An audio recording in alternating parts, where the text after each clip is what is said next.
postponement. We will now move into our first public hearing item, which is, well, first and only, the first, item B11, the PARD appeal. Staff, are you ready?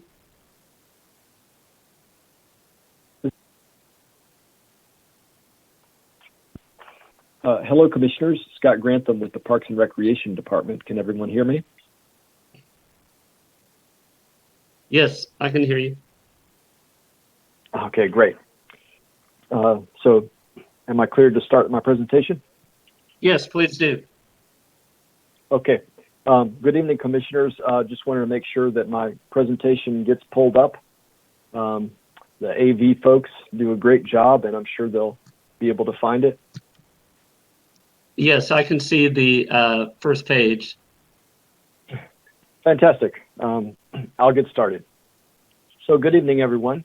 I'm going to be cueing the folks to move to the next slide. So I'm going to go ahead and say, next slide now, overview. Slide number 2. So this is an appeal by the applicant for a requirement by PARD for land dedication. In this case, the developer is asking to pay fee in lieu for a site plan. Next slide, please. So code context. So in 251605 in the code, there are the criteria that PARD uses, the Parks and Recreation Department uses to decide whether the applicant will pay fee in lieu or dedicate parkland. And then in the same code section, there is a provision that says that the decision can be appealed to the Planning Commission, and then it should first go to Parks Board. So in this case, the applicant has decided to appeal, and the case has gone to Parks Board. On January 26th, Parks Board voted to support PARD's requirement for land in this case and to deny the applicant's request. For these types of appeals, Planning Commission makes the final decision. So this will not go to council. It will be decided tonight. Next slide, please. So this is the Williamson Creek Greenbelt. This is the vision for the entire thing. And you can see that it's a grand vision. It goes from all the way from east to west, west to east. And the central Williamson Creek Greenbelt is where we're going to be looking today. And you can see the yellow dot is roughly where the site is on South Congress. So we're literally filling in the gaps as we go to create this vision. And you may have seen that the central Williamson Creek Greenway plan was just at Environmental Commission. Next slide, please. So this is a zoom. You can see the site in yellow. You can see that there are some gaps here in the greenbelt that we are trying to fill in. And you can see that we are looking at entry points to the greenbelt. And you can see that there's one at South First on the left side of your screen, and there's one on South Congress that is to the lower part of your screen. And both of these are about a quarter mile from the site itself. And again, the site is in yellow, and you can see that it's an interesting shape piece, and it wraps around Williamson Creek. So a lot of frontage on Williamson Creek. Next slide, please. So number 6, this is the most important slide, I think, of the presentation, because these are the criteria that we look at PARD to determine whether it would be land dedication or fee in lieu. And so I'll just go through these. Is it located within what we call the deficient park area map? Is it adjacent to existing parkland? Does it have sufficient acreage? So we're looking for really enough acreage for a meaningful green space. It's a 1/4 acre, which is what we're looking for. And number 4, is it needed to address a critical need? So that would be like a gap in, say, a greenbelt, or something that would remedy a need for parkland. And number 5, would it provide for increased connectivity with existing or planned parks? The answer to all of these questions in this case is yes. So based on these criteria, PARD must require land and does not have the authority to accept fee in lieu. So next slide, please. So slide number 7. The once we come to that conclusion of it's land that we're looking at, we ask questions about what type of land is it and how is it accessed by the public. And there you come to one of the most important pieces, because if it's not accessible to the public, then it's not really a park. It's not really a meaningful park. It's not one that can be used. And then on and off street connections be provided so that there's a way for folks to reach it. Next slide, please. So the interior of the park should be visible. That's not the case for a greenbelt, not necessarily, but the parkland should be accessible to those in the neighborhood, either by walking or provision of parking. So one of those two. So it should be accessible to the public, and to achieve that, it must be connected to the right-of-way. Next slide, please. So we're getting really close into the site here. We can see that it's fronting along South Congress, and there's existing parkland there now. It's on the high side of a bluff, which makes it very tricky to access. So the pink line is actually the envisioned trail that would go along this, and it's a relatively flat space, so it provides a lot of opportunity for access. Next slide, please. This is the park deficiency map that we spoke about, and we're really looking at the parkland expanding in the direction of the orange. It wouldn't be all of the orange, but you can see that the pink line has been encompassed by that space. Next slide, please. This is a little blurry, excuse this, but this is from the Central Williamson Creek Greenbelt plan, and you can see the white line here is the trail that we're talking about. So in this plan that has had a lot of public input, has had a lot of work done on it, the trail is very much a part of this plan. Secondly, it is also an urban trail, recommended a Tier 2 urban trail. Next slide, please. So getting into, this is number 12, you can see the site plan, and you can see here that you've got the green, which is the parkland that would be required for this site plan, and the blue, which is the public access easement that we are requiring for this. So you really need both pieces here. You need the parkland, and then you need a way to get to it. Next slide, please. So in conclusion, we would recommend that you support PARD's request for land dedication and to deny the applicant's request to pay fee in lieu of land dedication. I've got another couple of slides, but I'm going to save those in case there are questions that come up. So with that, actually, I might flash back quickly to slide number 12. And I might just say that we might be hearing quite a lot about the access drive, what you see in blue, and in regards to the site itself. And we at PARD have worked very closely with other reviewers to make sure that this access can be provided and that it can overlap with other city requirements. Our desire is not to impact the building or the number of units or the parking on this site, so we've worked very hard to be able to do that. And commissioners had earlier said that they were interested in us doing that, and that's what we've done. So with that, I will close my presentation and open for any questions.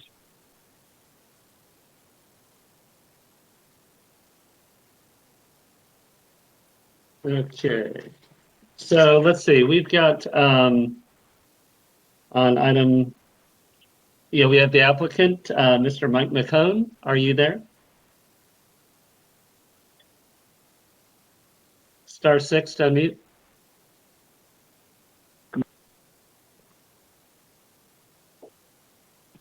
Commissioner Shaw, can you hear me now? Yes, I can. So you've got 6 minutes. Thank you, sir. First, I want to take an opportunity to thank the commission, the staff, and the neighborhood for their consideration for me personally. The month of March was kind of a difficult month for me, and I appreciate their consideration and we'll go into this. Unfortunately, I can't agree with anything that Mr. Scott has said in a lot of what he has said. First off, I'd like to bring up my slides from, I have just 5. Can the staff bring those up?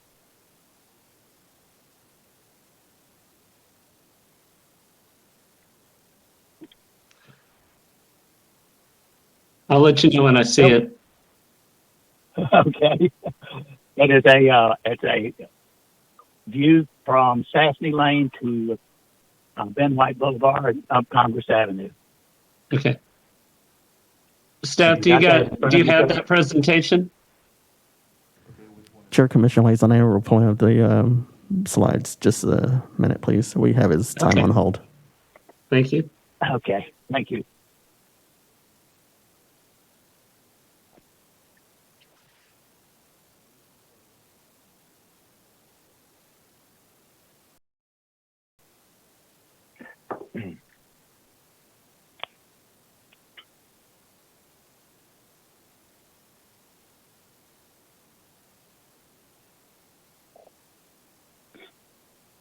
Sorry.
Chair Commissioner Liaison Andrew, we have it up. Mr. McCone will start with the map. Okay, map number 1, which is a view from Sassney Lane looking north toward Ben White Boulevard with our location marked in the red there and a little orange dot. Now, 4802 is remains to be about 5.5 acres, of which only a little over 1 acre can be redeveloped because it's not in the floodplain with critical water quality zone.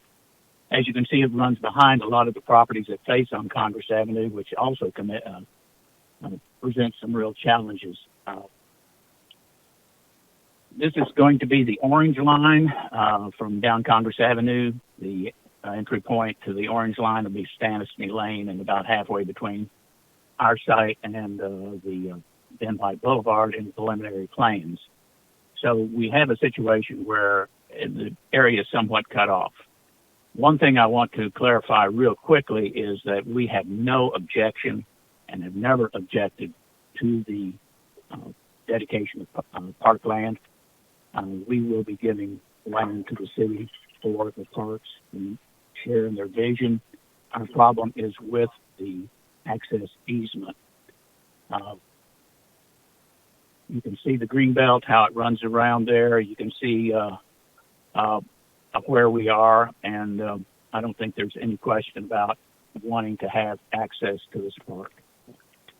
You should note that although the staff says it's a quarter mile, the actual distance is 0.17 miles, or a little over 930 feet from our driveway to the point of entry on the south side. We have worked with the property owner in between us that has not yet redeveloped, and he has indicated it is not for sale, but will be a development site. The issue tonight is going to fall around one particular provision in the code that was decided a long time ago, and it was 251603A2. On-street and off-street connections between residential neighborhoods shall be provided whenever possible to provide reasonable access to parks and open space areas. PARD has indicated that they have worked with other departments We understand from working with Development Services Transportation Department that the easement they are proposing is, and have asked us to provide, is a public access easement down the driveway. This is the sole access to this property. It is a two-way driveway, and they want people to walk down that driveway. And we just feel that is not reasonable and safe access to the park. And if you look at their side number 3 that I have, which is a copy of their slides that you've just seen, we don't have any problem giving up this land. We have problems with not only the access from Development Services saying you don't walk people down the driveway. We also have a problem with when you get to the end of our building, this is the area that's not in the floodplain or the critical water quality zone, and we have required detention from watershed. And there's no way, if there was land available, we would be able to provide it, but there's just no way to get an access easement through this property that is safe and reasonable. Slide number 4 is a sort of a general condition of the property. Is that slide up? Which shows the building to the south, 4930 South Congress, outlines our south. The area between these two buildings and these two lots is a 10-foot public utility easement that was provided in the subdivision of this property back in 1986. Why it was not required to parkland then, I don't know, but because it was a subdivision, I guess because it's not residential at this point in time. Though the developer from Houston indicates that's what it will be, and he has hired the Drenner Group to develop it. Probably in 2 years, he has some lease issues going on with current tenants. So we will suggest and have been working with that developer, or potential developer, redeveloper.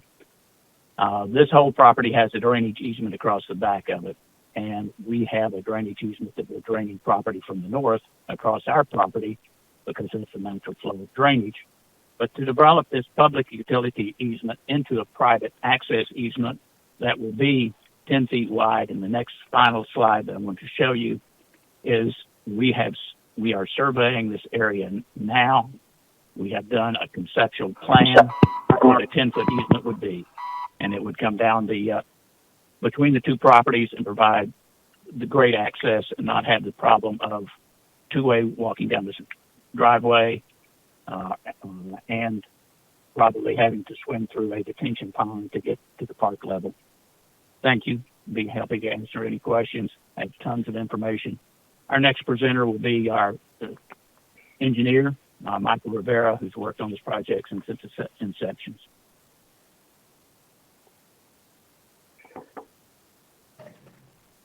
Okay, thank you. And I guess, Mr. Rivera, are you there? Yes, this is Michael Rivera. I'm the civil engineer, and no relation to Andrew that I know, but anyway. So I have been as Mike spoke, I've been working on this site since 2019. June of 2019, we started doing some work on it. Contacted Parks prior to submitting the site plan application in November 2019. We submitted the site plan app and traded emails and sent drawings and stuff. Started talking about the site plan and park fees and things like that, and actually submitted the site plan for completeness check in late December of 2019. Went through completeness check, and site plan was formally submitted February 2020, over a year ago, and went through, and finally, we started getting some comments, and I guess it was March, and that's where Parks started talking about parkland and those type of things. And so one of the things is, as Mike pointed out, on that driveway is the only place we can put our drainage, our pond, our detention and stormwater quality pond is at that southwest corner of the property, right by the access drive, and the grades are such that that we're ending up with a retaining wall at the end of the drive that's 5 or 6 feet in elevation, and so there's going to be, I think Parks was talking about an ADA access down into the park, and it's like that's to do some type of ramp or at the end of that drive. It's going right into where the half critical water quality zone is, which is if you look at the site plan, you'll see that we've stayed out of that half critical water quality zone as an environmental requirement. So Mike kind of touched on some of the site issues here, but we've got, critical water quality zone, the floodplain, there's significant trees on the site, including a number of heritage trees, which we had to avoid, the limited access on South Congress. And so that 1 acre, 1+ acre, that we're out of the 5.5 acres, 4 acres of it is critical water quality zone. And so we've had to try and tighten everything up there along Congress, and including that drive, which is the only access to the site. And so we've got grade issues at the end of the site. We've got drainage to deal with. We need to drain the site at that southwest corner, along with off-site water coming at the site to the north of the site and draining through the site. And so there's a lot of significant issues that we've had to deal with. So trying to get in a park access at that location, there isn't an access now. It was currently being used as there was a car dealership there, and if this applicant wasn't doing a residential development, they were doing office or something else that they could do under the zoning, this issue, parkland wouldn't even be an issue. So anyway, thank you for hearing me, Chair and Planning Commission. I appreciate it. Thank you. Thank you very much. We have a Daryl D. Guest. Am I saying that right?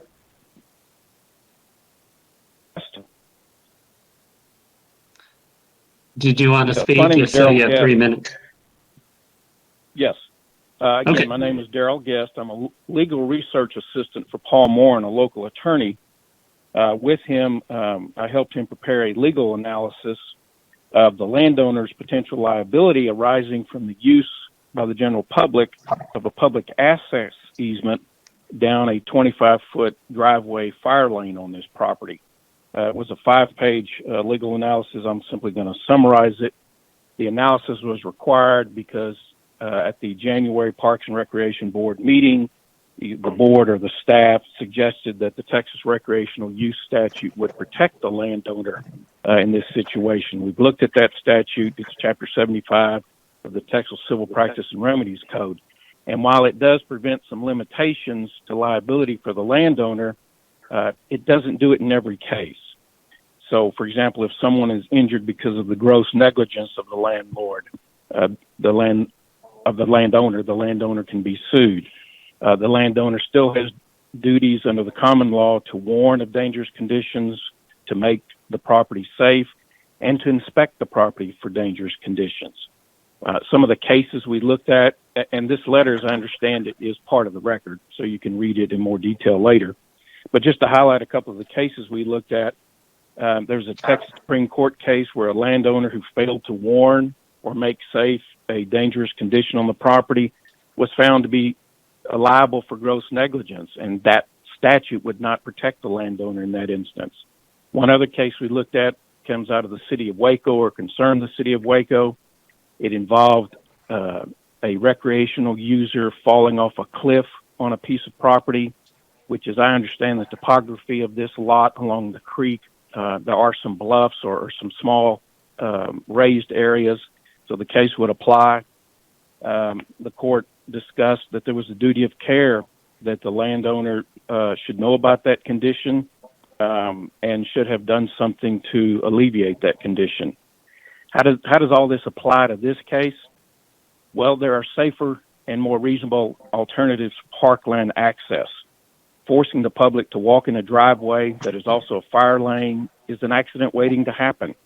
It's going to embroil the landowner in costly litigation. It's going to raise his future insurance premiums, and it might even involve the city of Austin in the lawsuit if someone were to get hurt. Because exhibit number 1 in a lawsuit like that, Mr. Moore believes, is going to be this whole discussion we're having here about there's more reasonable and safer alternative access than going down this driveway. So requiring this access easement opens up everybody to liability. In short, Mr. Moran would not recommend the fire lane as a solution to the problem of public access to the green belt, particularly given that it's possible to have a safer and more reasonable access from either the adjoining property or from property across the creek. Thank you. Okay, thank you. I think that's all the speakers we have. And just commissioners, for this particular case, Mr.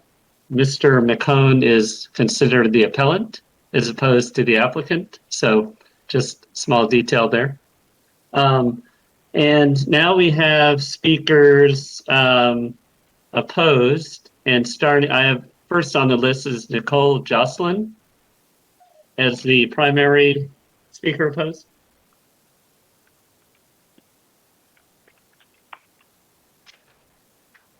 Star Hello. 6 unmute. Oh yes, I hear you. Hello, can you hear me? Yes, I can. You have 6 minutes. Okay, thank you so much for allowing me to speak tonight. My name is Nicole Jocelyn, and I am the Executive Director at Community Powered Workshop. We are a local nonprofit architecture and planning organization that works alongside communities to create powerful and equitable places. I shared a letter with you all previously when this case was first on your agenda, I guess back in February or March. And our letter was in support of parkland dedication and public access on the site rather than allowing the developer to pay a fee in lieu due to the overwhelming support in the surrounding neighborhoods for a healthy and connected green space serving this community. There are nearly 58 acres of parkland and 17 acres of residential floodplain buyout properties between Manchac and South Congress, creating almost 2 miles of connected green space along central Williamson Creek. And this site under consideration tonight could provide a very valuable missing link in that connected green space. In 2017, our organization was approached by local community leaders to support a process that would enable residents to reimagine this green space as a resilient, healthy, and connected greenway. And since then, we have been building relationships and working alongside the Southwood and Heartwood neighbors through an engaged process that continues today. And this process has included stakeholders of all kinds, such as homeowners, renters, unsheltered individuals, recreation advocates, and city department representatives. With the support of a Healthy Parks grant from the St. David's Foundation, this 4-year process has culminated today in a community-led Greenway Vision Plan that is in its final stages of review and adoption by the Watershed Protection Department and the Parks and Recreation Department, as Scott Grantham shared earlier. In this last year alone, we have engaged over 1,000 community members in identifying community priorities and crafting a comprehensive implementation plan for the Greenway, and it is apparent from our collaboration with the community over the last few years that this site would be critical to connectivity and access to the green space in the neighborhood. Furthermore, according to the Healthy Parks Plan for Travis, Bastrop, and Caldwell counties, this area is in high need of additional parkland, and the vast majority of areas around Central Williamson Creek have been identified as very high and high priority areas, making this case not only a question of our city's development priorities, but also one of health equity. I know that there are a few other of my colleagues on the line tonight to speak, as well as some community members, and I'd like to just give them some space to talk as well. I think they're later on this agenda. So thank you very much.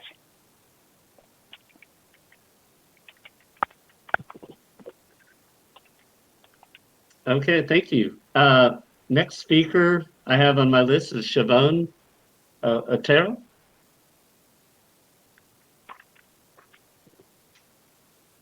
Star 6 unmute. Confirming that you can hear. Hi, I'm the community coordinator at Community Powered Workshop.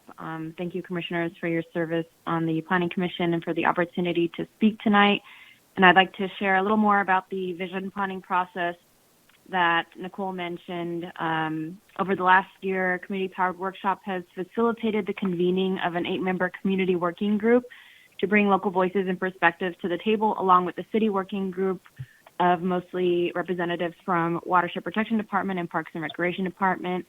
And throughout this process, we worked alongside community members to design engagement opportunities to connect residents along the creek. And this included storytelling opportunities, virtual picnics, monthly meetings, socially distanced creek pop-ups, and take-home activities, which were available in English and Spanish. And throughout the process, we heard repeatedly the desire for prioritizing trail connectivity and an easily accessible greenway to improve community health and well-being. So parkland dedication on this site would be in alignment with the community priorities identified in the vision plan, which include an accessible and visible greenway and an active and connected greenway. One of the main objectives of our work in Williamson Creek is to foster a more transparent and open decision-making process about the use of public land that elevates community voice through co-developed engagement and planning strategies. And on the ground, this means elevating the role of community environmental planning in addressing the long-term health of urban social ecological systems. And it also includes building and supporting positive working relationships between environmental departments and local residents that will foster long-term stewardship of the environment. And remaining consistent with the city's stated process for recommending parkland dedication on this site would uphold the public trust in a fair and predictable development process and align with community and city priorities for equitable access to green spaces across our communities. So it has been our experience that this community is organized and well-equipped to steward their vision into the future, and we see it as the city's duty to support the vision and commitment with parkland dedication on this site. Thank you again, and I'll pass it to Marla Torrado to share more about the community stories. Okay, Marla Torrado, as I've been told, you have a video for us.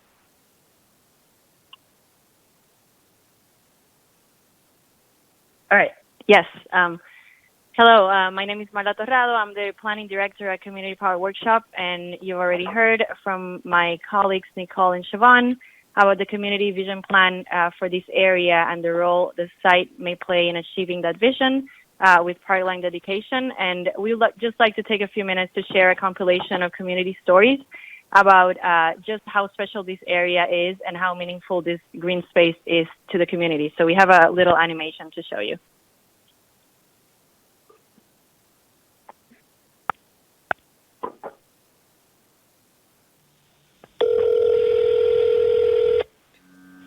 Hello.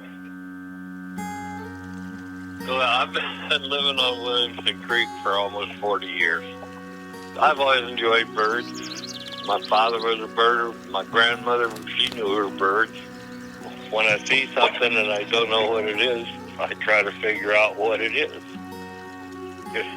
We have plenty of critters out back.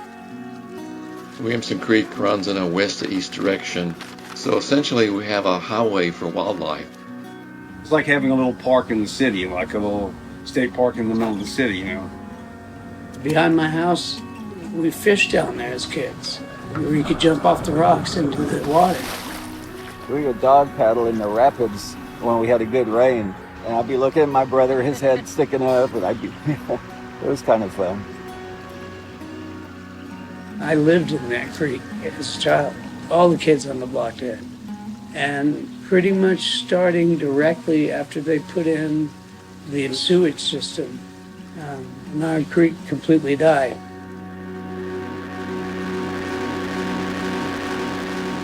At that time, it was just full of trash. Washing machine parts, bicycle parts, tires. The stolen vehicles and appliances that had been thrown in the creek over the years had all formed a dam. Well, that snapped. Hurricane came through Austin, and a wall of water came high enough up to flood the houses. And so someone organized a clean sweep creek cleanup. That was the start of trying to make it look like a creek again. Improving any park is just a matter of involving your neighbors. And we got 2 tons worth of trash out of the creek. After that initial cleanup, you start to notice the birds, and then you're noticing coyotes, and we've seen eagles, Chickadees and titmice and cardinals. great blue herons, lesser blue herons, green herons. Did I say blue jays? Not to mention the turtles. Getting wise to the fact that there's need for natural surroundings. You know, what is it that our neighborhood wants? There's no question on nice days, we would certainly take the students down there and a couple acoustic guitars and go and use it more. I actually am probably overdue for a walk down there. A place where I safely felt like I could say, hey boys, go run 2 laps before you come back for dinner.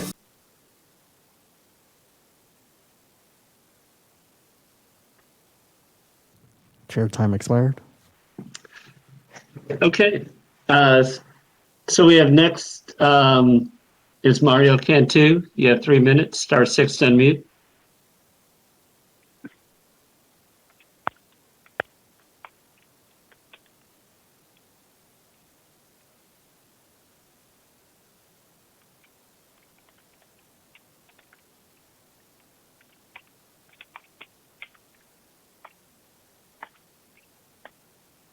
Can you hear me? Yes. Commissioners, this is Mario Cantu, Chair of the South Congress Contact Team. Just wanted to mention, first of all, thank you, Scott Grantham and Mike Mahone, for the postponements, also for commissioners from the get-go of this project. Just wanted to mention that as a contact team, we've been engaged with the applicant and with the Parks Department. Also wanted to let the commissioners know that there is a existing project, or a completed project that mimics exactly what's being mentioned by the Parks Department that I was able to go and look at over on South Lamar. And if you didn't really know that it was there, you wouldn't even know it existed.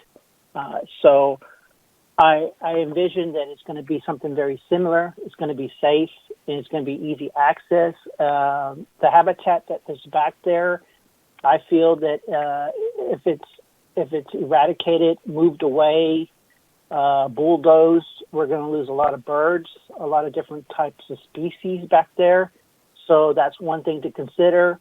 I think this is going to be a very innovative concept for the South Congress Avenue. You know, as commissioners and city council have mentioned in the past, that we need to charge up this corridor.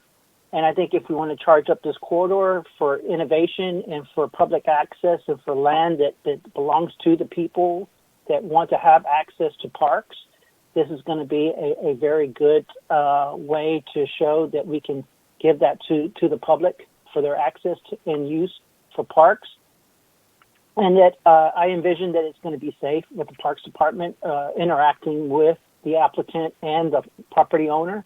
I just also want to mention, you know, that there was an individual that mentioned just a while ago about the dangerous conditions to the property, and that, you know, there's a lot of dangerous things that could happen. Well, there's been some homeless people that have been living there. We've operated with the owner to take care of those conditions. So I think, you know, looking at what has happened, what is going on now and has happened in the past, that, you know, there has been some things that has been dangerous, but I think in this concept with the Parks Department, it will not be dangerous. It's going to be simple. It's going to be something to work with. And also the land to the south of there that was mentioned that could possibly be bought and have access for this exact same thing is not a guarantee. So, you know, that's kind of hearsay and kind of in the talks.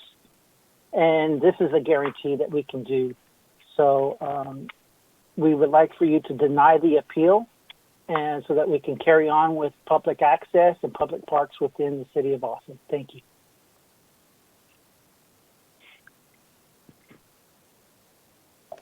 Thank you, Mr. Cantu. Next, I have Gwen Jewis. Star 6 to unmute. And you have 3 minutes.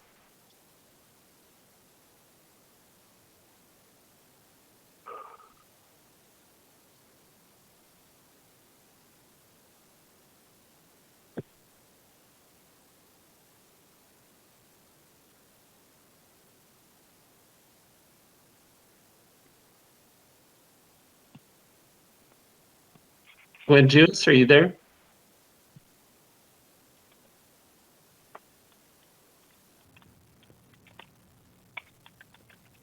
Chair Commission Liaison Andrew Ms. Jewish on the line. Ms. Jewish, if you'll select *6 to proceed.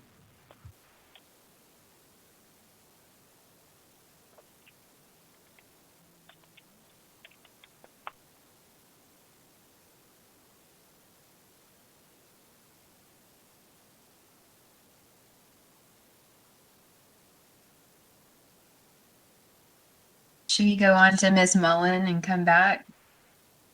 Or Mr. Mullen? Is Mr. Paul Mullen there? Perhaps we can take you first.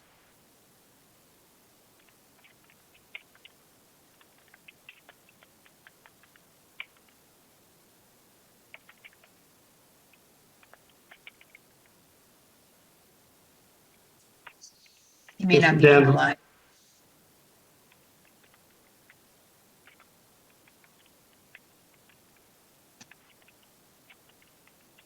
Okay. All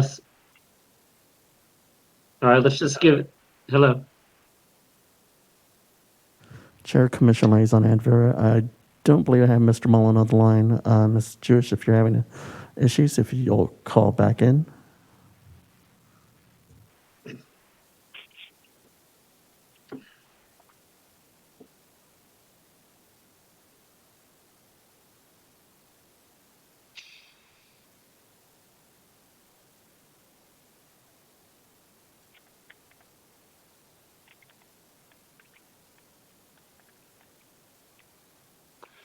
All right, we'll just give it a few minutes for her to call back in.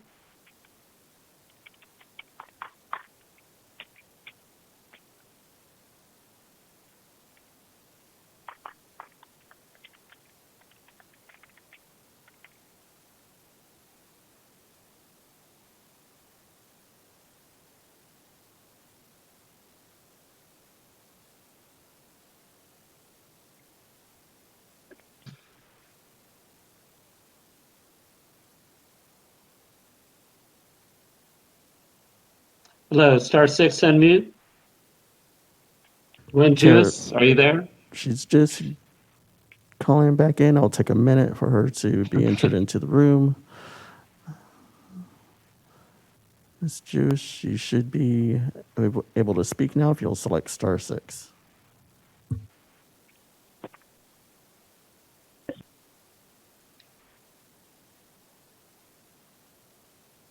Hello. Hello, thank you. You have 3 minutes. Okay, sorry. I was pressing *6 a whole slew of times, so I have no idea what's going on tonight with this. This is Gwen Jewis. I'm also with the South Central Neighborhood Plan Contact Team. And as I was saying to myself a few moments ago, there is nothing on this piece of property that has changed since the developers have chosen to purchase this property and develop this site. The requirement for parkland dedication, the requirement for public access has all been there the entire time. So I find it a little bit disingenuous that the parties had negotiated with part under the guise of dedicating the parkland and then get this far down the road and then decide that they do not want to do that and throw up all these roadblocks as their access drive and so on. This project is very tight from the north to the south property lines. They have operable windows and balconies on the north side, which will require the property owner north of them to have to set their building back because this project is encroached as close as humanly possible, allowable by code. So they've in essence done a taking from those folks and are now proposing a somewhat similar thing by making use of the dedicated public utility easement with the neighbors to the south. It seems like there must be a way that they can use the curb and the area between the drives, whether it's in a lay-down curb, as I had discussed with one of the planning commissioners, James Shea. There's a number of creative things that could be done here so that we could allow the public access to the site.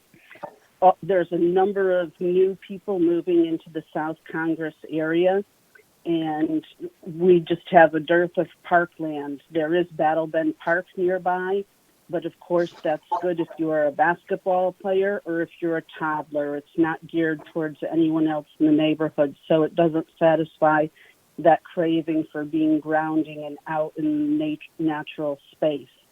The bluff that Mr. Mahone talked about before would already be in the PARD part of the property. That's not something that would be in their condo association's purview as far as people being able to to sue them. The other thing I'd wish to say is all of the design team members, if they were doing their due diligence on this project, would have also known that there is this requirement to do the parkland dedication. So I urge you as strongly as I can to please deny the fee and pay in lieu of and support the Parks Department. Thank you very much. All right, thank you. And so I'm going to reach out to Mr. Paul Mullen one more time and see if we can get you on the line here. *6 to unmute.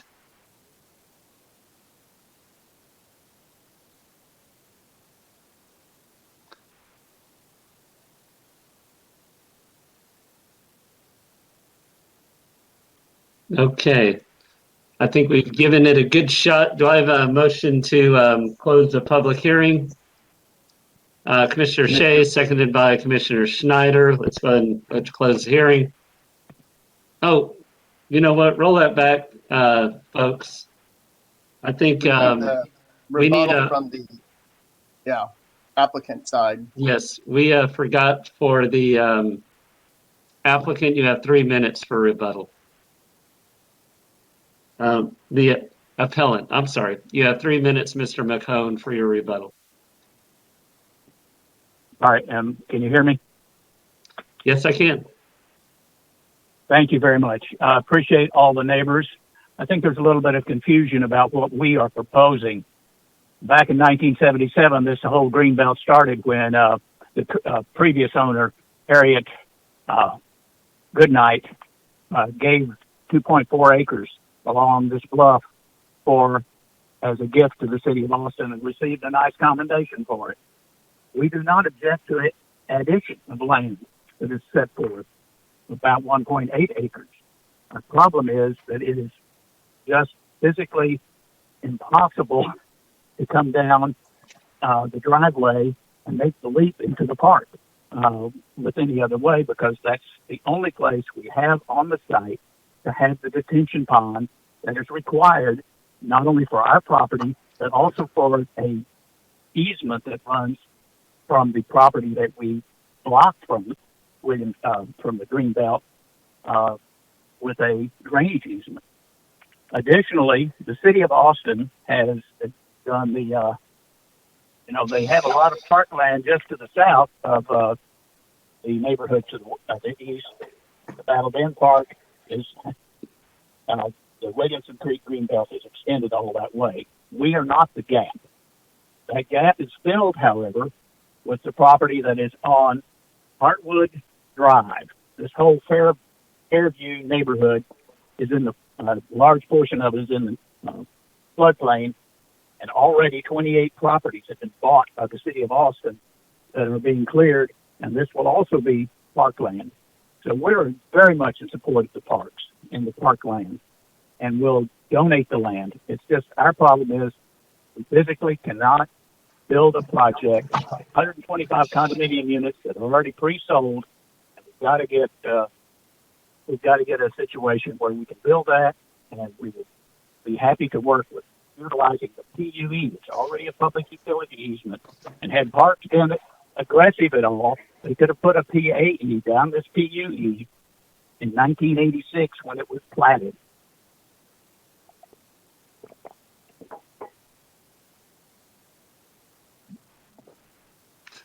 Okay, thank you very much. And with that, Mr. McConnell, you finished? Sorry. I'm guessing so. Okay, let's go ahead and take care of closing the public hearing.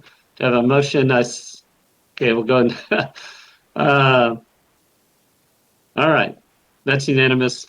Commissioner Yanis Polito, I think I saw, let's see. There we go. We've got, and I'll recognize Commissioner Praxis. You make 13. We have 13 members this evening.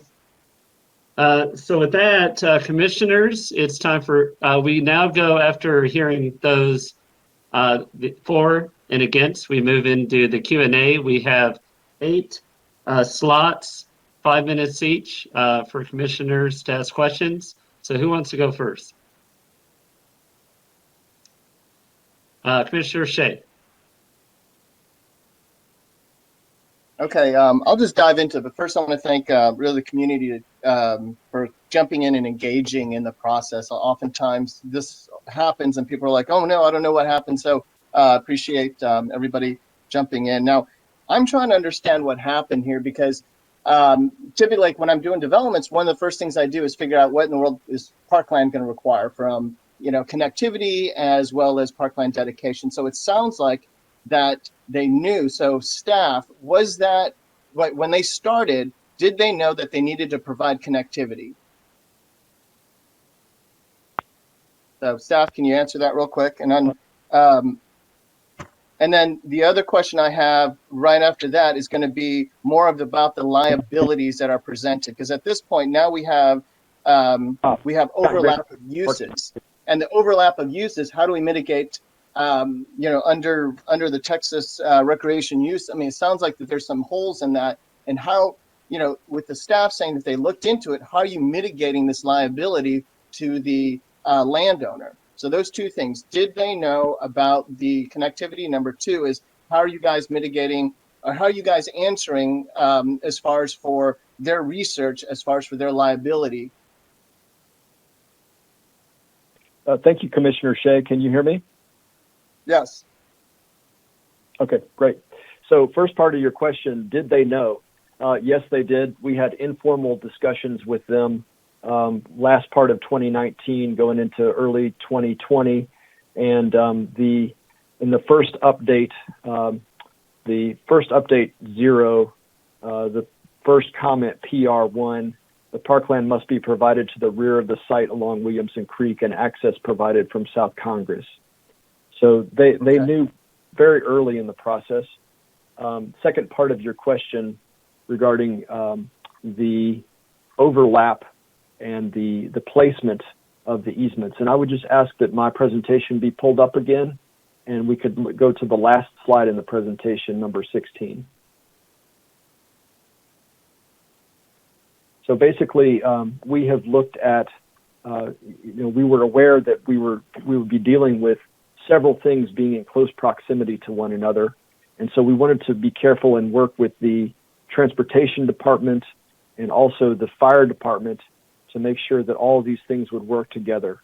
And so we also wanted to be conscious of the fact that we would hope to not impact the building or the amount of parking or the amount of units that were in this project. So we worked with these various departments. Is my slide coming up? Yes. Thank you. So that's not my presentation. Mine was the first one. So what we're seeing is the different widths of the lanes and the bike lane and the That's sidewalk. correct. Is that what you wanted to Yes. show? Okay. Yes, sir. Yes, sir. So here it's a 30-foot section. So, measuring this, it looks like it is about 30 feet. It is between their building as proposed and the property line to the south. We've spoken with transportation. They said that there are 2 lanes coming and going. I have to apologize that the cars here, they're looking like they're both facing forward, but actually they'd be opposite directions. And then you've got enough space. The next 5 feet is enough for a fire lane. So you've got the fire lane that extends 25 feet from the building, and a bikeway can be incorporated in that. We've spoken with the fire reviewer, and he said that that's not a problem. The pedestrian sidewalk would be approximately 5 feet. Okay, so this section fits with their current site plan. Is that correct? Yes, sir. I thought they And only had I think- 25 feet. So it looks like you're telling me that they have 30 feet. Is that right? That is, to scale? Having measured it myself, I can say that it's 30 feet. Now, is it 29 feet? Is it 31 feet? It's approximately 30. Okay, but they would be able to come up with a cross section to get this safe, pedestrian sidewalk, and being that there's a curb, it's a protected curb. I mean, it's a protected pedestrian, right? So, so I guess I'm trying to understand. I mean, now back to the applicant. Can the appellate kind of comment about this, because it looks like everything fits? So I guess I don't know what the issue is. Mr. McComb?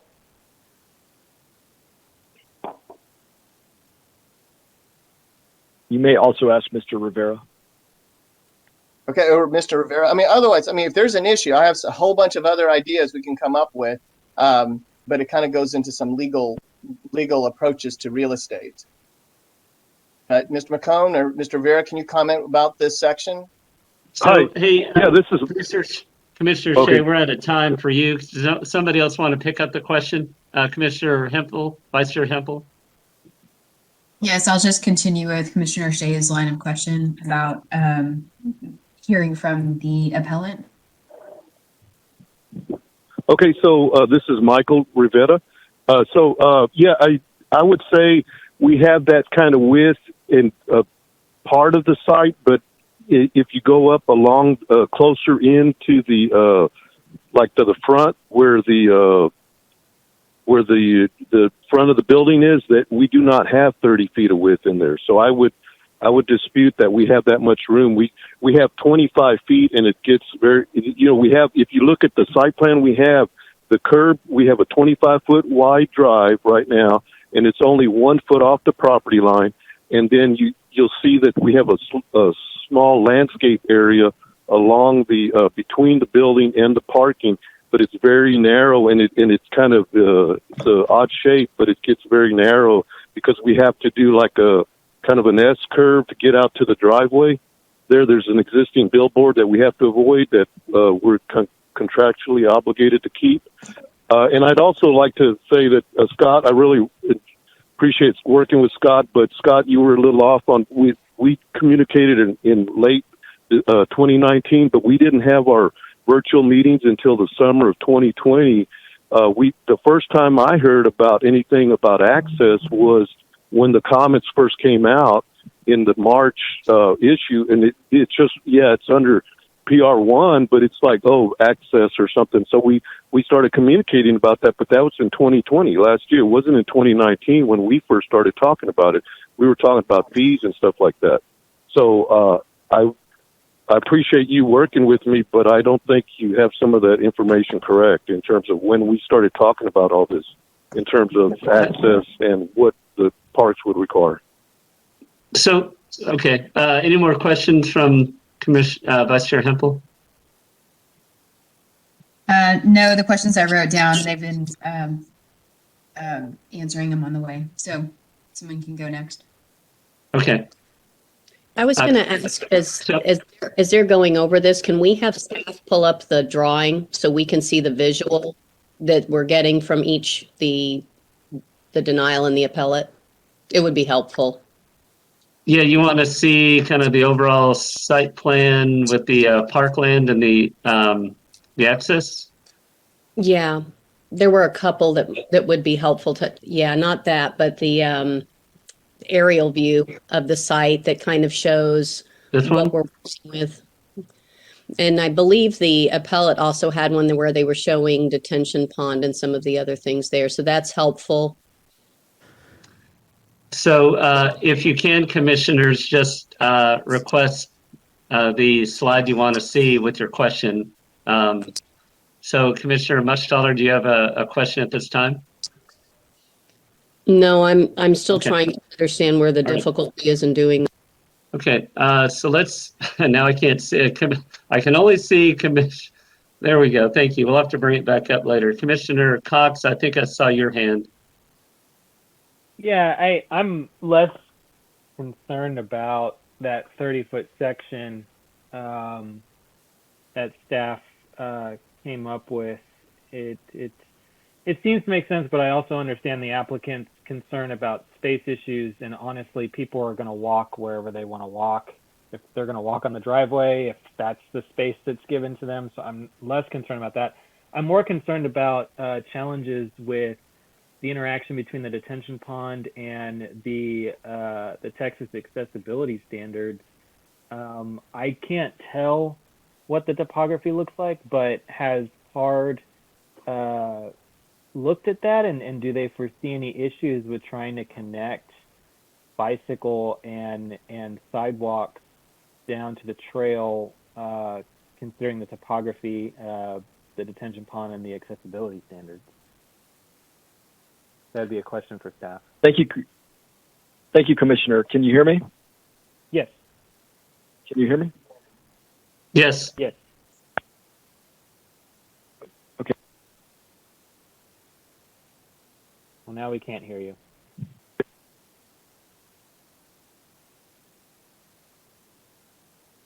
Can you hear me now? Yes, we can hear you. Okay, wonderful. So thank you, Commissioner, for your question. Yes, we have looked at it, and yes, we do see it as a challenge. Let me be clear on this point that we are trying very hard to get ADA access for this whole way, and we see a lot of challenges with it. We hope to work with the case manager to work amongst the disciplines. For instance, the drainage and water quality, to be able to get down to the parkland area, across that area. I can note that we have many examples of how we have crossed over outflows, and we have gone over ramps. We have taken ramps down to a certain lower level. The idea here is that we are trying to get ADA access, but if ADA access is simply not possible, we still want to create a public access. Yeah, and that's what I was going to mention was I think that the public access or some sort of access would be good just from a public safety perspective, if not for a parkland connectivity perspective, just in case there's someone injured or if there's a fire, having that accessible. I mean, it is a fire lane, so it's accessible anyways to emergency personnel. But I just don't want to be in the position where, I thought this was about parkland dedication. It seems like that's resolved, and obviously we want that area to be parkland. I'm just concerned that if we approve or if we allow PARD's opinion to go forward, I don't want to put the developer in a situation where he has to fork over hundreds of thousands of dollars for this massive concrete switchback ramp in the back of his property to get ADA access. And I don't know, from the Texas accessibility standards perspective, you have to provide that connectivity if you're going to provide a sidewalk. So is it a situation where will staff just have the public access easement but not require the sidewalk to be constructed if it becomes such a cost or feasibility issue? How does that work with this? Thank you. Can you hear me now? Yes. Okay, great. Thank you for your question. And yes, I think that I do want to say that the appeal here tonight is really an appeal of the request to pay fee in lieu rather than parkland dedication. And so that is really what PARD looks at using our criteria. A lot of these other questions have been interesting, and I think that they will be important to the ultimate site plan approval, but not the central question.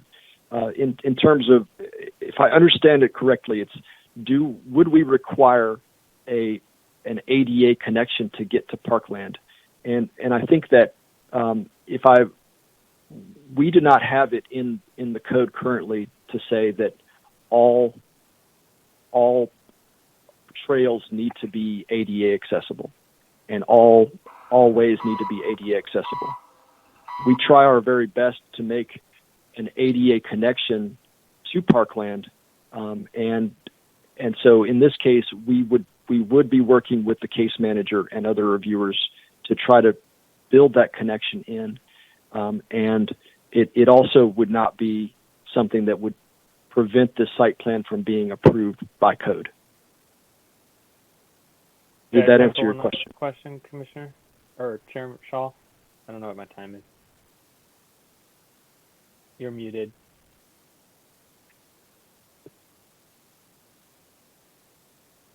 Hey, Chair, you're muted. Thank you.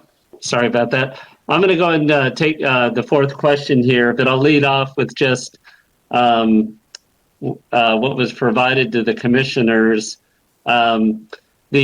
So our choices are to uphold PART's decision denying fee in lieu, to reverse PART's decision and allow the applicant to pay fee in lieu for all the land required to be dedicated under section 25-1602, or reverse PART's decision and allow the applicant to pay fee in lieu for a portion of the land required to be dedicated under section 25-1602. So those are the three options we're constrained to this evening.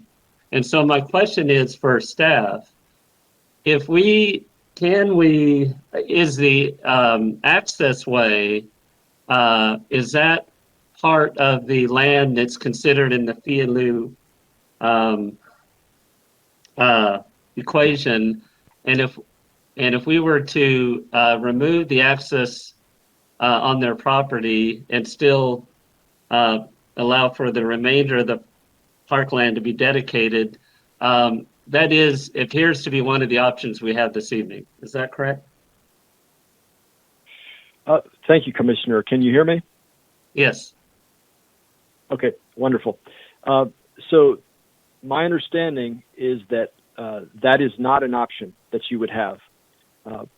Per code, the requirement is that parkland would be connected and would have public access to it. The idea that there would be the other piece of it is that the parkland dedication is actually not taking place on the access easement. That's an easement. The parkland dedication is the part in the back of the site, which is the green part. So if the commission chooses to go with something that limits the parkland dedication, you would be cutting into the green. You would not be cutting into the access easement itself. Okay, thank you for that clarification. So what I'm hearing is it's a requirement to provide access to the parkland. So really, this third option for us is just to limit. We do have the option to limit the amount in the green area is one choice we're given, but that does not include the access. So you've answered my question. Do we have a commissioner with any other commissioners with questions? Commissioner Conley, I saw your hand first, followed by Commissioner Thompson. Commissioner Thompson can go first if he wants. I'm fine with that. I guess I just had a question for staff about this utility easement that seems to be right next to the easement that we're talking about. Is that a possibility that someone could take access via that utility easement in the future? Can you hear me, commissioners? I can. Okay, sorry to keep doing that. I was muted once. So to answer your question, it could be an option in the future, but there is no certainty of that option. The existing that easement exists on another property directly to the south. It has a different ownership, and it also does not have a public access on it. So for it to be considered as part of this site, it would need to be owned by this same owner, and it would need to be part of the site plan, and it would also need to have a public access put over top of that public utility easement. It cannot simply just be used as public access in its existing state. It would need an additional easement to work. Okay, so then just help me understand exactly the state we're in, because it seems like we have a pretty detailed site plan right now with pre-sales of 125 units or something like that. So are we actually in the state of they have a final version that's going to get built and there's not really too much that can change with that? Or are we still very, are we still exploring options and that there's still different ways of accessing this trail that we haven't? Well, let me be clear that the option that I showed earlier, the cross section, is not our 100% preferred alternative. Our preferred alternative would be to have a completely separate facility that was completely separate from the driveway, completely separate from the fire lane, and perhaps railed off. But the idea that this is offered as something that can overlap with some of these requirements. The idea of what can move on the site, I mean, as a former site plan reviewer, I've seen that site plans can be seemingly close to their final stages, and a lot of things can move on the site plan. The ponds can move, driveways can move, an outfall recently moved. So I feel confident that we can work as we have in the past weeks with transportation and fire, that we can work through some of these issues. Sorry, final question. If we did this and we got an easement, but it wasn't an ADA easement, and then a year or 2 years later, the neighboring property develops, and at that point, it's sort of a better option for an easement where it could be sort of, separated and railed off separately from the fire lane, et cetera. And that could provide, sort of ADA access to the connecting trail.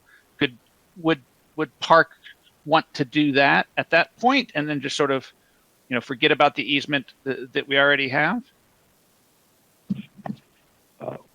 There's uncertainty now on the property to the south and anyone that's not submitted. But to your question, yes, absolutely, we would be looking for additional ADA access, more access to the greenbelt in all along, for properties all along South Congress and really all along the entire greenbelt, just to open it up to more people. And it's uncertain where that access would be coming, but if that property to the south did develop, yes, we would be looking for additional access there. Okay. Thank you. Commissioner Conley. Hi, thank you. Yeah, my question is for someone from Community Powered Workshop, if they're still on the line. I'm not sure if Siobhan or Mara is on the line. Marla is on the line.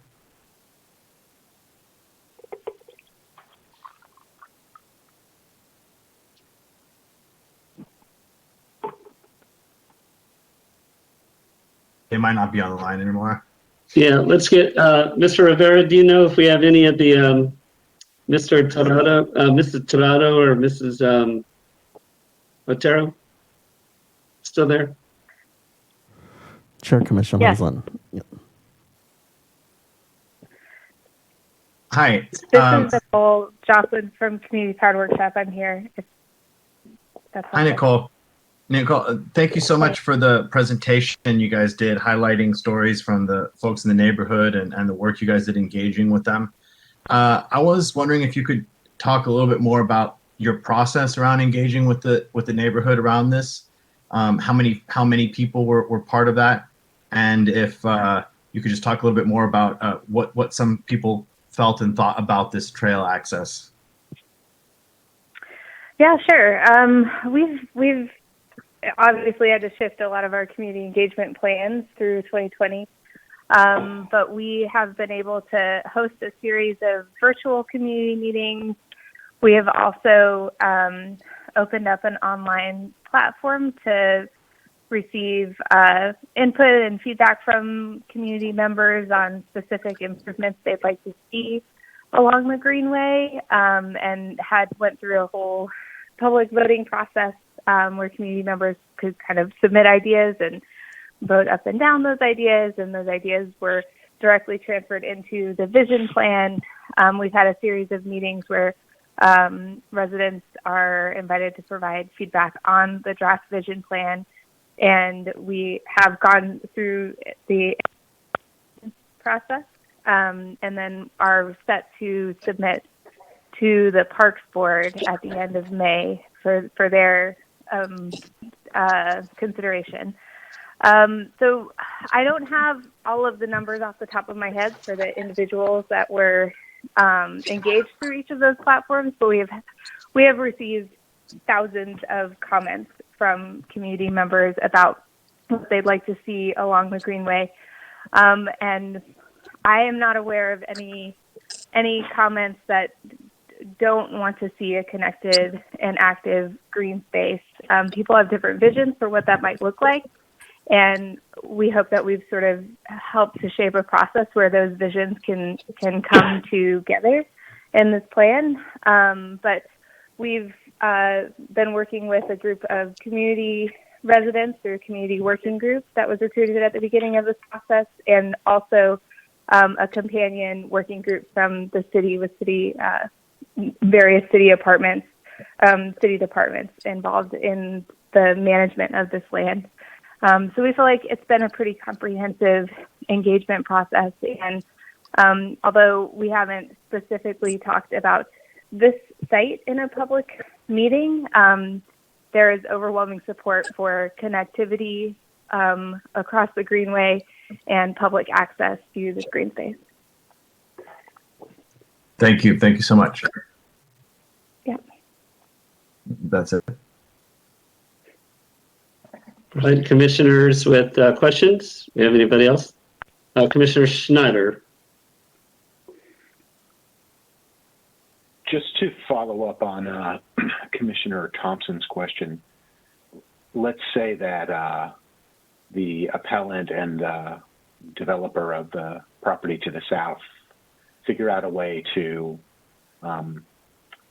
get the public utility easement available for parkland access. Is it possible for the appellant in this case to come back and request that the city vacate its easement on the fire lane? Yeah. Can you hear me, commissioners? Yes. Okay. To vacate an easement, given that there is I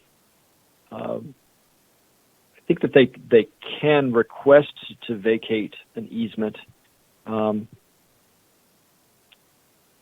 process for that exactly, I think it would be difficult, and honestly, actually, I've got one of a city legal on the line too. Mary, are you there? Are you able to chime in, Ms. Mary Marrero?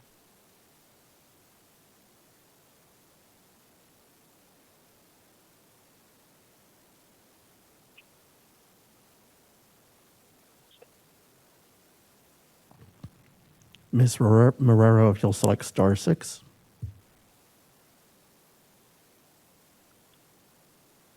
Hear me? Yes. Yes. Okay. Sorry. Hi, this is Mary Marrero with the City Law Department.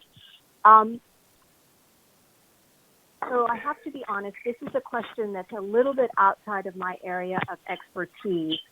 I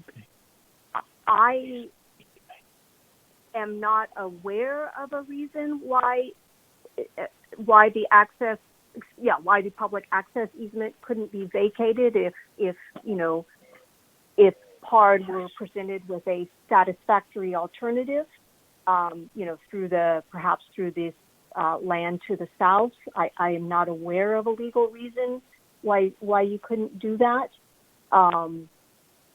But I guess I would just like to add the caveat that I would like to be able to do a little bit more research before I absolutely definitively gave the commission that answer.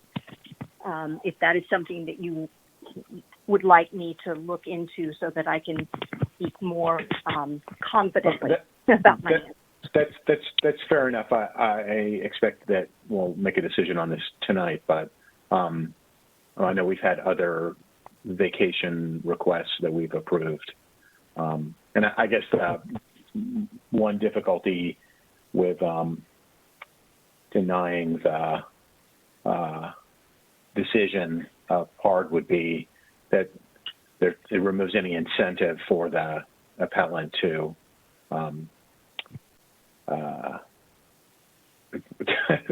actually get the next door neighbor to work with them for an easement. But so thank you.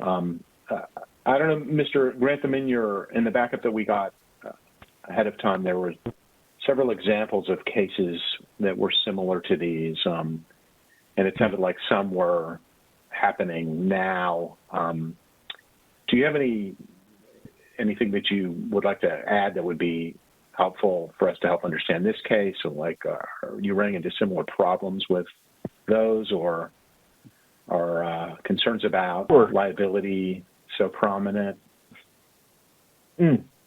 Well, thank you for asking. So if my presentation could be brought up again, it's like the second to last slide in that presentation. And it's similar cases. So basically, Mr. Cantu also referred to the fact that he had visited one on South Lamar. So we've got 1515 South Lamar, 1311 South Lamar, Tech Ridge, Cameron Road Park. These are all examples of places where we've dealt with issues where we had parkland in the back of the site that needed to be reached via public access. And we've had a lot of similar questions of how will this work? Will there be, can these things be overlaid? And the answer that we found in all these cases is yes, they can be overlaid. Look, you can.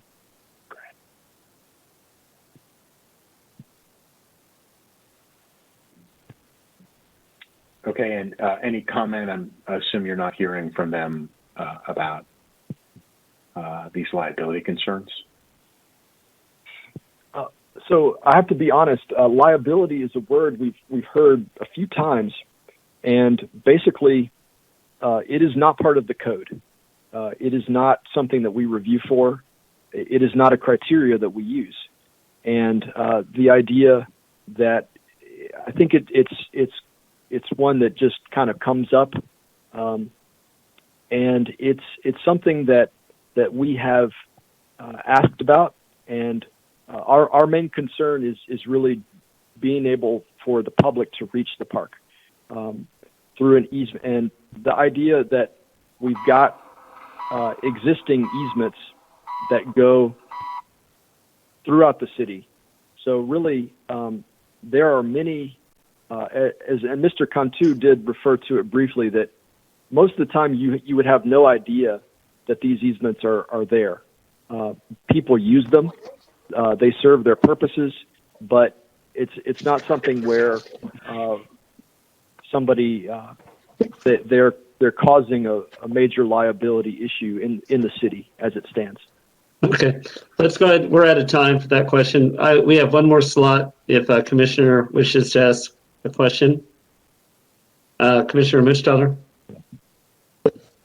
I went back through our notes and pulled up. I like looking at those aerials and those images. I'm curious, this other referenced utility easement that's on the south property, is that easement running adjacent to the property lines between these two properties? And if the answer is yes, why haven't we made a move to see about getting another, this may be a question for city legal, and a joint use agreement for that easement if it already exists for the utilities? And it may not be geographically located, because I was looking at where they were showing they wanted the access to go in behind the property and along that bluff line that runs, which is outside of that park space dedication. So there's still some access issue even back behind the property. And that's why I'm looking to see if it's adjacent, if it's even feasible. Question for staff? Is that a question for staff? I'm not sure who the best person is to field it. I'm sorry. I presume it's a staff question because we're asking about the utility easement on the south property and not for the appellate. Okay, thank you, Commissioner. Yes, that is correct. The easement is adjacent to the property line. I think that the main question is that it's not part of this site plan. It's not part of the. It's not owned by the applicant. In this case, it's owned by the property owner to the south. So they have the ownership.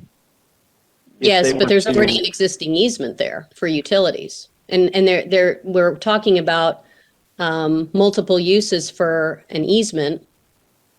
So if that gives the safer space to create this, I'm just wondering why we're not looking at that in tandem with this project. We certainly will, as part of the site plan review, we have to look at what's part of the site. If that, I think we covered some ifs on that before. If the property owner were to acquire that piece, and if an access easement were to be placed on it, then we would look at it. But those that situation has not occurred. Commissioner, this is Mary Marrero again from the Law Department. May I briefly address your question? Thank you. Yes. So, I'm not sure whether you're suggesting that this be the access for this site, or you're suggesting that this be another an additional possible access point that could be ADA accessible. So I guess my first question is: Are you suggesting that the possibility of this land to the south having the public access easement on it for the site in question? I am asking about that land that's on the adjacent property, if it's adjacent to the applicant property. Not necessarily for ADA. One of the other commissioners asked, I think Commissioner Cox had asked that, and that we got the clarification that that's not a specific requirement to the developer for this. So we're just talking about maybe a better access point that is a little bit safer and gives more space, but still provides the need to get for the goals on PARD. Right. So I see two issues or problems with that. The first is that, PARD could in theory approach the landowner of the property to the south and ask if they would be willing to, sell or grant an easement to PARD on their property. But PARD has absolutely no authority to require an easement. They would, it would simply be up to the adjacent landowner, because that, again, once that comes in for development, then that would be a time that PARD could potentially, be in a place to require access, for that property. But as it stands now, all PARD could do was approach the owner and ask, and maybe the owner says yes, and maybe says no, or maybe says yes but wants a huge amount of money for it. But I think the more fundamental problem is that the applicant, if the access requirement must be satisfied on site. So PARD could not allow the applicant to dedicate the land in the back of the property and not provide access on site. That would not meet the requirement, the requirements for parkland dedication. So you cannot, the code does not allow you to provide off-site access for land that's being dedicated. So that's the fundamental problem with that idea. We're out of time. I do see we have one more. I counted wrong. We have one more spot, and I see Commissioner Azar. Is your hand raised for a question? Chair, I was going to make a motion. Okay. Well, let's wait. Do we have any more questions before we move it into the motion? No. Let's go ahead and hear your motion, Commissioner Azar. Thank you, Chair. So I'm going to make a motion that we uphold PARD's decision and deny any fee-in-lieu. So that would be, just to be clear, that we're voting against is upholding PARD's decision. No, we're voting in favor of upholding PARD's decision. Yes, I know. Just for this, the item on the agenda, I'm just saying, if you vote for it, tell me if I'm being clear. If you vote for it, you're going to be in favor of the appellant's request. If you vote against, you're upholding PARD's decision. So the motion is to uphold PARD's decision, to make it easy. Okay. Yes. So that's the motion, seconded by Commissioner Conley. And could I just get a clarification just one more time? Okay. So let me go to our item here. So it's a PARD appeal. So this is the appellant requesting an appeal to the PARD decision. So if you are in agreement with the appeal, right, if you vote for this item, well, not for the motion, for this item would be voting, you would be in favor of the appellant. But the motion, to be clear, the motion is to vote for the upholding the director's decision. Let's just leave it at that. The motion is to vote in favor of to uphold the director's decision. That's, I think, the clearest way to repeat the motion or restate the motion. Okay. So we had a second. Is everybody clear on that? I'm sorry. And we had a second by Commissioner Conley. Do you want to speak to your motion, Commissioner Azar? Thank you, Chair. So I think we have a clear pathway in front of us. We have three options that we can do. One is upholding the director's decision, which is what this motion is. And the other would be to allow the appellate to go with a partial or complete fee-in-lieu. And we're making this decision on 5 criteria. And those criteria is this located within a park deficient area? Our staff has showed us our deficient park area map, and it is clearly within that area. So it meets that requirement. Is it adjacent to existing parkland? Our staff has showed us the map and plan, and the community has spoken about it. It is very clear that there is no adjacent parkland of similar nature. So it meets that criteria. The third criteria is, does it have sufficient acreage to meet the standards for dedicated parkland? Again, that is something that the appellate and staff themselves have shown us and told us that yes, it meets that criteria, there is sufficient acreage. And the fourth one is needed for a critical need for parkland to remedy deficiency. Again, our staff has spoken to it. I think our community has spoken to it in a very robust manner and has really made that case. So again, I think that's something that we can go by. And then fifth and last one is, does it provide increased connectivity with existing or planned parks? And I think it is very clear that that right of way dedication, that public easement is part of that increased connectivity and is sort of critical. So I would essentially say that upholding the director's decision is as clear as we're looking through the criteria. And I think our staff and our committee members have clearly shown to us that indeed we have met the requirements that are required, and staff has made the correct decision in this regard.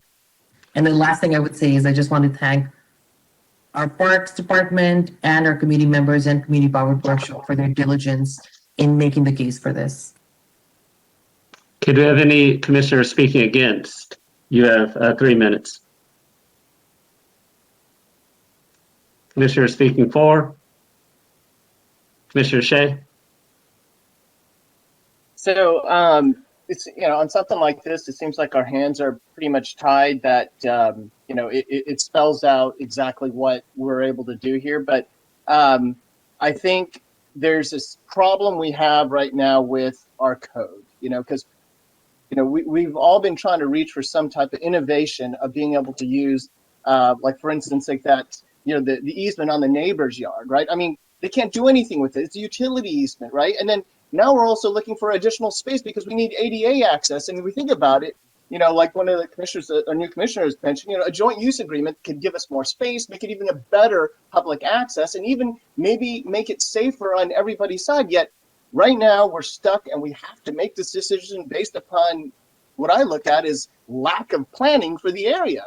I mean, we should be looking at this corridor and looking at it as where should these access points be, right? And so if we use small area planning, hey, we have a committee for that. We have people people in our department that looks at small area planning. If we approach it that way, we could look at it as more of a zoom out, look at it as a cohesive thing about access to the park, because now at this point, the way the code says is that every single property who's going to develop, they're going to be looking for access, and each one's going to be very kind of, like maybe 5-10 feet, whatever. But here we have an opportunity to actually make it nice. But the good thing from what I've heard is that our decision moving forward still gives the opportunity for our appellate as well as potentially the neighbor to come together and still come back to us. Now, we don't know what that means, right? And maybe they could do that before, before the development goes further along, but at least there's still a pathway. But at this point, we're kind of tied.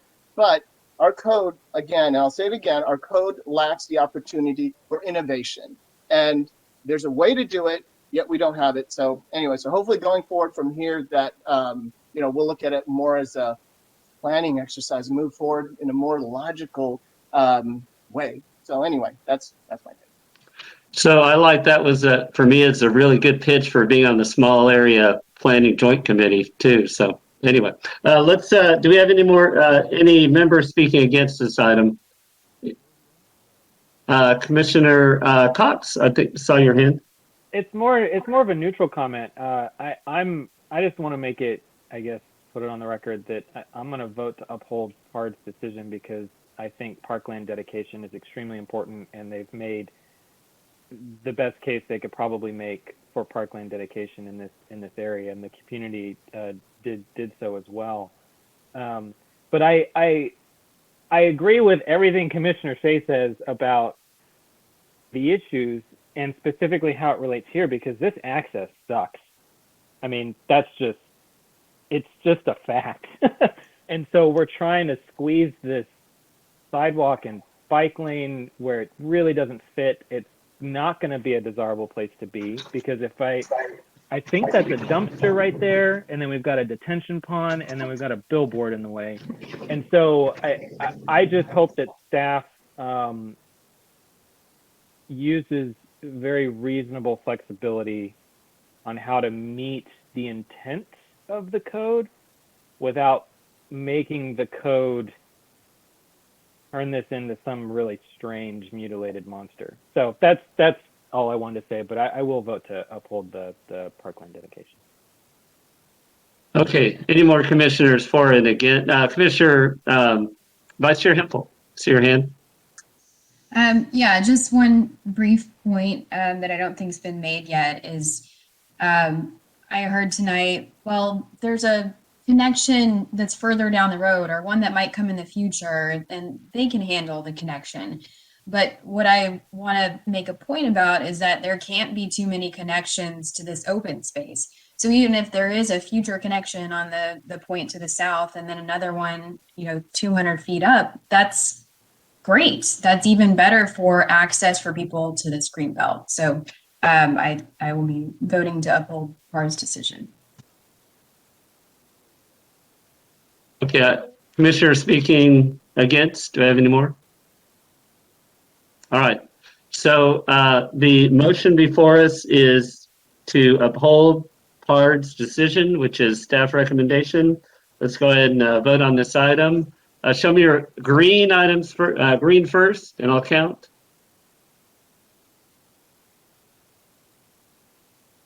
So that's unanimous. I count 13-0. Thank you. We had a very thoughtful discussion.